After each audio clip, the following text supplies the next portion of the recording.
কি করছেন? এই টাঙ্কির ভিতর বোতল ঢোকাচ্ছি। প্লাস্টিক বোতল? মোবিলের বোতল। দুইটা দুই পাশে নাকি? দুটো দুই পাশে। হ্যাঁ। নতুন সিস্টেম। আর প্রচুর পরিমাণে ভাই টাঙ্কি ফোটা হয়েছে। ভাইয়ের দোকানের নামটা দেখাই দিই।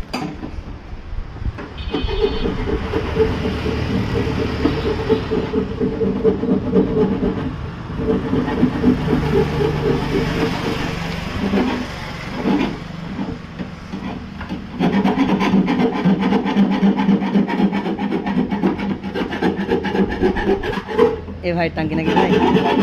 ভাই আপনার টাঙ্কি? অভিজ্ঞতা বলেন। রিফাইং চলছে।